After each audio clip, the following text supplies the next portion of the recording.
যাকাত কোথায় কোথায় ব্যয় করবেন, কারে কারে দিবেন?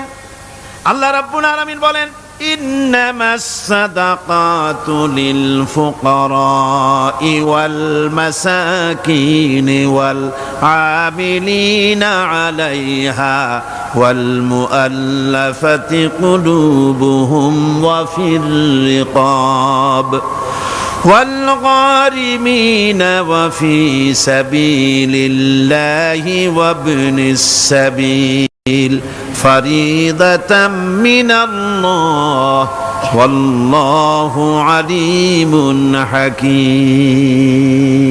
সূরা তাওবার মধ্যে আল্লাহ পাক যাকাত কোথায় কোথায় দিবেন খাতগুলি আল্লাহ বলে দিচ্ছেন। কোন আলহামদুলিল্লাহ।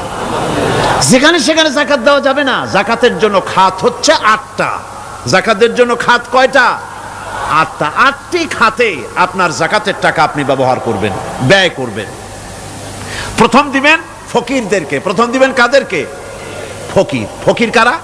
ফকির হচ্ছে নিজের জীবন জীবিকায় অন্যের মুখাপেক্ষী, তারপরে শিশু, এতিম, বিধবা,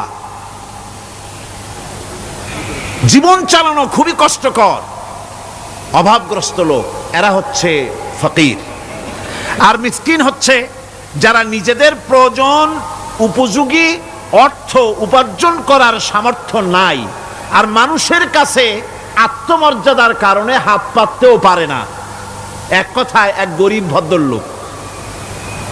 আল্লাহ কোরআন শরীফ বলেছেন যে এদের চেহারা দেখে বুঝো জ্বর পেটে খাবার নাই, অথবা সে অসুবিধায় আছে, চেহারা দেখে বুঝে তাকে সাহায্য করো। সে এমন শরীফ মানুষ আছে না আমাদের সমাজে? লোক এরকম আছে না?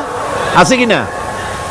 ঘরের মধ্যে 3 দিনও রান্না হয় নাই, কিন্তু দাড়ি টাড়ি সুন্দর করে আশ্রায়া জামাটা পরিপাটি করে গায়ে দিয়ে বেরোচ্ছে, কারোর কাছে হাত পাতে না, তার সরাপাতে তার ভদ্রতায় বাঁধে। ওনার সরাপতে বেঁধেছে, উনি চাবেন না কারো কাছে, কিন্তু উনাকে যিনি সৃষ্টি করেছেন সে আল্লাহ রাব্বুল আলামিন শোনায় দিচ্ছেন, বান্দারা আমার ওই গরিব ভদ্রলোককে খাবার দাও। ওরা হচ্ছে মিসকিন। এরপরে আমিলিন, 3 নম্বরে আমিলিন, অর্থাৎ যারা যাকাত সরকারিভাবে যাকাত যারা আদায় করে সেই আদায়কারীদেরকে এই যাকাতের টাকা দিয়ে তাদের সম্মানী দিতে বলা হয়েছে।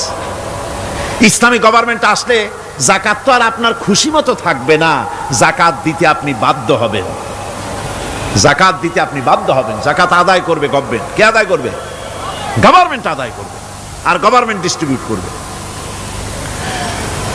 ওয়াল মুআল্লাফাতিল কুলুব, মনতুষ্টির জন্য, যাদের মন জয় করতে হবে এই ধরনের লোকদেরকে।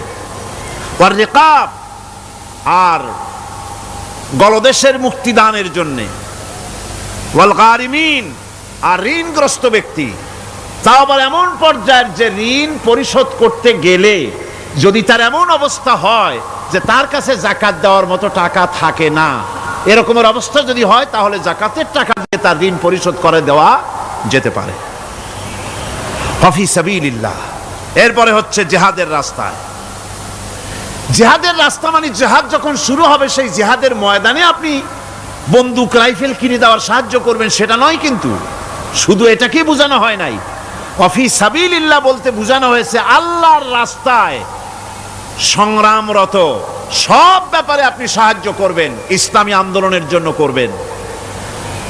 যারা ইসলামের জন্য বইপত্র লেখে তাদের জন্য করবেন, যদি পয়সায় কুলাতে না পারে সেখানে সাহায্য করবেন। ইসলামী আন্দোলনকে বিজয় করার জন্য সাহায্য করবেন। এক কথায় আল্লাহর রাস্তা বলতে যা বুঝায় এগুলিকে দিবেন। ইবনে সাবিল, এরপরে পথিক মুসাফির। পথিক মুসাফির সে যদি বাড়িতে ধনী থাকে, ঢাকায় ধনী, কিন্তু চট্টগ্রামে এসে সর্বহারা হয়ে গেছে, টাকা পয়সা সব লুটপাট হয়ে গেছে, এখন বাড়ি ফেরার উপায় নাই, যাকাতের টাকা দিয়ে তাকে সাহায্য করা যেতে পারে। এই 8টি খাতে এভাবে যাকাত দেওয়ার জন্য আল্লাহ খাত সৃষ্টি করেছেন। কয়টা খাত হলো? 8টা খাত।